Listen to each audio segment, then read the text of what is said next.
नमस्कार दर्शक बंधु न्यूज चक्र ओडिशा टीवी को आपनकु स्वागत। आज 27 मार्च 2026 शुक्रवार आसंतु जानिबा ओडिशा समेत देशर किछि गुरुत्वपूर्ण खबर जहां आपनक जीवन उपरे सीधासळख प्रभाव पकाइबो। प्रथमे नजर पकाइबा पाणीपाग उपरे। आसंता 7 दिन पर्यंत ओडिशार टी जिल्ला रे कालबैशाखीर प्रभाव रहिबो। पाणीपाग विभाग पक्षरु येलो वार्निंग जारी करा जायछि।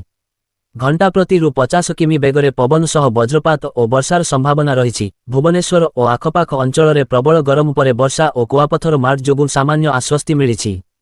आसंता एप्रिल 1 तारिखरु आर्थिक क्षेत्र में किछि बड़ परिवर्तन हेबाकु जाउछि। पैन कार्ड जांच, क्रेडिट कार्ड चार्ज एवं आयकर रिटर्न दाखल संपर्कित नुआ नियम लागू हेबो। एहासह चाकिरियांक पाई खुशी खबर जे चाकिरी छाड़िबार मात्र 2 दिन मध्यरे कंपनी को फुल एंड फाइनल सेटलमेंट एवं ग्रेच्युइटी प्रदान करिबाकु पड़िबो।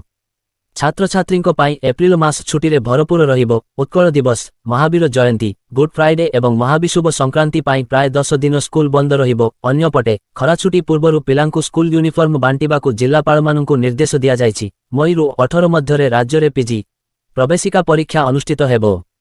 सोशल मीडिया रे जालियाती रोकिबा पाई सरकार बाध्यतामूलक करिबाकु विचार करुछंती। रु अधिक जीवन रक्षाकारी औषधर दाम सामान्य वृद्धि पाइछि। एक आश्चर्यजनक खबर अनुसार जड़े महिला को पेंशन कार्ड रे मृत दर्शाई भत्ता बंद करा जायतिबा बेले राशन कार्ड रे से जीवित अछंती। वर्तमान बिना इंटरनेट रे मध्य आपण पेमेंट करि पारिबे। पक्षरु एही नुआ सुविधा आरंभ करा जायछि जहां ग्रामांचल रे बहुत सहायक हेबो। उपसंहार एहा थिला आजिरो मुख्य खबर। एमिति अपडेट पाई आम चैनल को सब्सक्राइब करंतु। धन्यवाद दर्शक बंधु। एमिति नुआ अपडेट पाई आम चैनल को सब्सक्राइब करंतु एवं वीडियोटी को शेयर करंतु।